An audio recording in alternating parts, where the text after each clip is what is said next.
Ok, maintenant qu'on a fini de faire ici l'ajout des élèves dans la base de données, le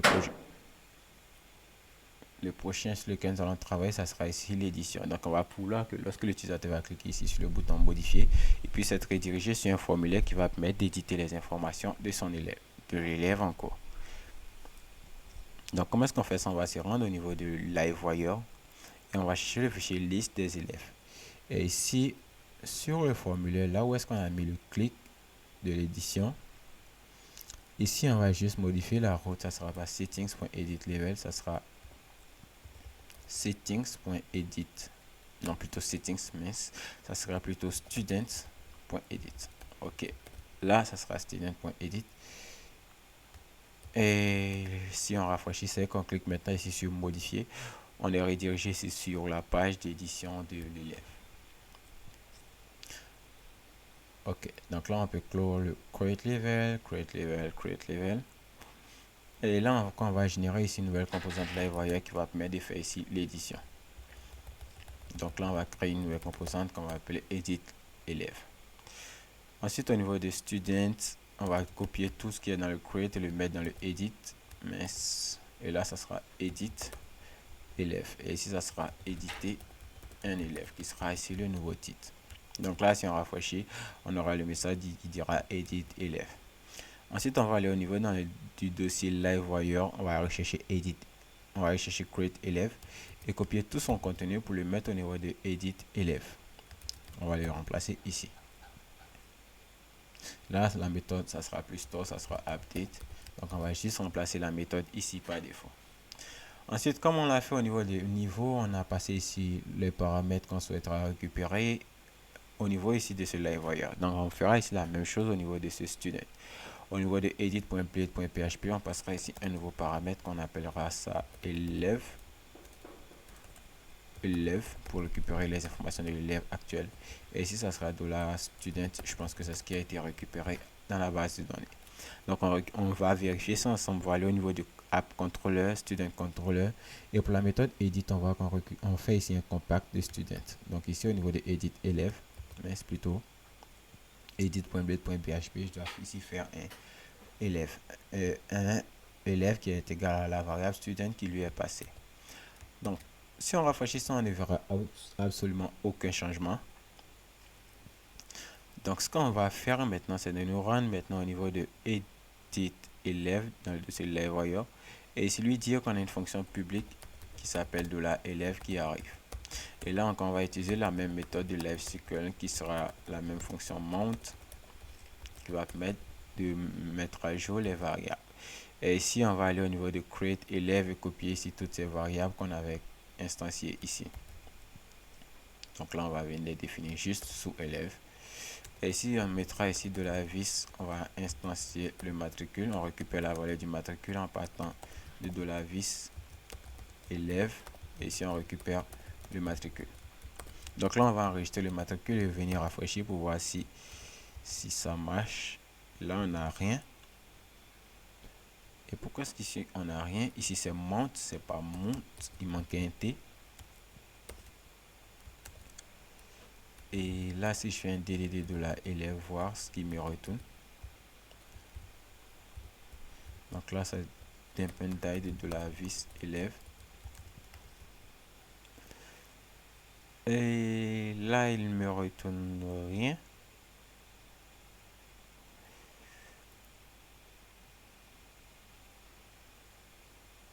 Et pourquoi est-ce qu'il ne me retourne rien?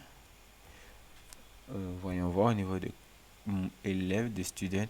Ici on va définir ici un protected de la guarded et on va lui dire que ça sera un tableau vide.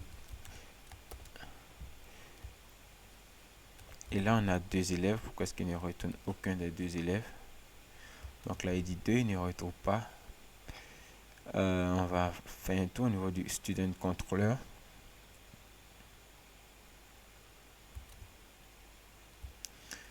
Et ici le edit n'est pas retrouvé, donc on va juste faire ici un dependent de la student pour voir ce qu'il nous dit. Il ne retrouve pas. Je pense que là le problème vient au niveau de notre routing. Je pense qu'on a défini quelque chose avant quelqu'un. Donc je pense que là, on a défini ici /edit. Donc si on le met juste là et qu'on rafraîchit, on n'aura aucun changement. Alors pourquoi est-ce que ça nous fait ça? On va vérifier tout simplement.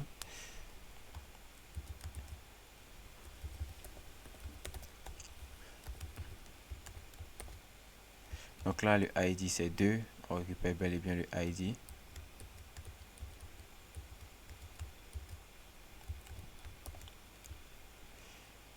Et pourquoi est-ce qu'il ne me retourne pas les informations de l'élève?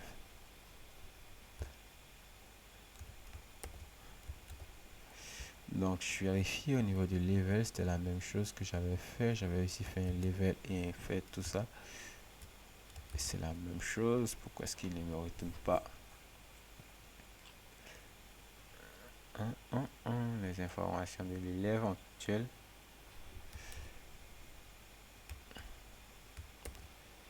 Donc là, je vais reprendre, je vais recliquer dessus. Et ici, on n'a rien.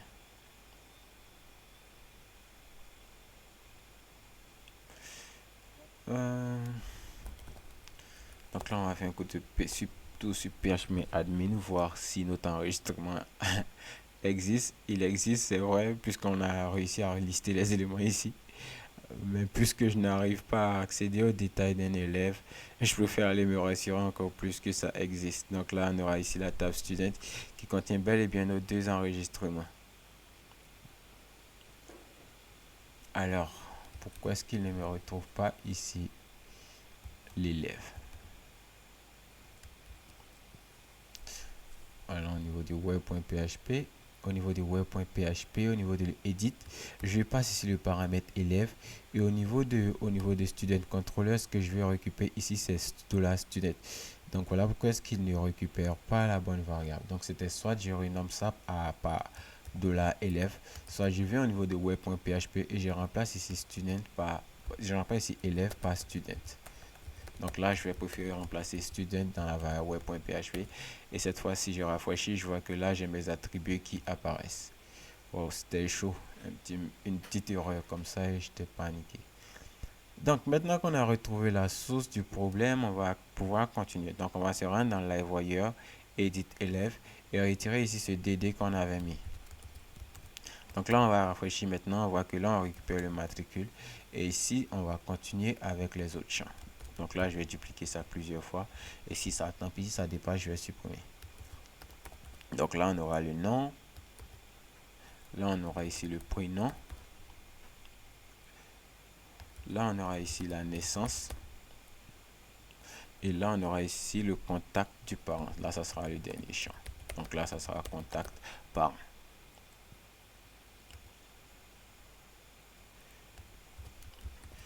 Et là, si on rafraîchit, on verra que tous les champs seront remplis par défaut.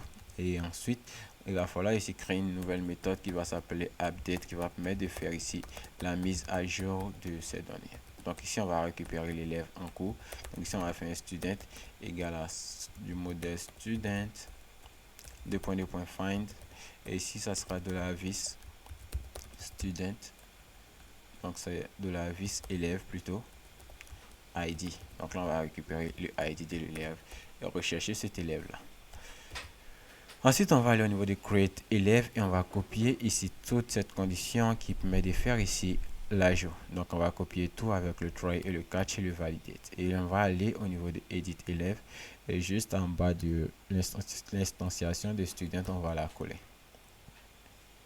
Ensuite, les nouvelles règles de validation, on n'aura pas ici le champ unique, on ne mettra que ces requis seulement. Et la route ici, tout sera identique, ça sera élève. Donc ça sera juste information de l'élève. Donc là, je vais échapper. Mis à jour. Donc là, on aura ici une exception, ça sera exception. Et je pense qu'avec ça, simplement, la mise à jour sera fonctionnelle. Donc ici, on peut aller au niveau de liste des élèves dans le dossier LiveWire. Là, on a passé le paramètre, c'est déjà bon. On va se rendre au niveau du edit élève et au niveau du HTML, je vais un peu ajuster mon code. Ici, plutôt que d'avoir ici ajouté, ça sera mettre à jour. Donc là, si on enregistre tout ça et qu'on revient et on clique ici directement sur le bouton mettre à jour, on voit qu'on a information de l'élève mis à jour et on ne verra aucun changement parce qu'on n'a rien changé.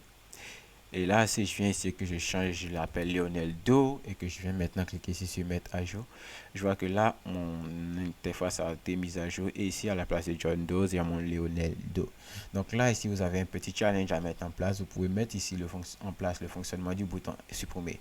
Et petite surprise, on a déjà fait ici le bouton supprimer. Donc là, c'est déjà fonctionnel. Si on clique ici sur supprimer pour Lionel Do, vous voyez qu'il est déjà supprimé. Et là, j'espère que vous vous rappelez la partie où on a mis en place ici le bouton de suppression. Donc, le prochain écran sur lequel on va travailler, ça sera ici le bouton détail d'un élève. Et là, je compte sur vous pour créer vous-même votre interface qui va permettre de présenter ici le détail d'un élève. Moi, je vais juste faire quelque chose qui va aller rapidement à la prochaine vidéo et je mettrai dans la description le code source complet pour que vous puissiez télécharger le fichier CSS de cet écran qu'on va faire pour que vous puissiez l'intégrer.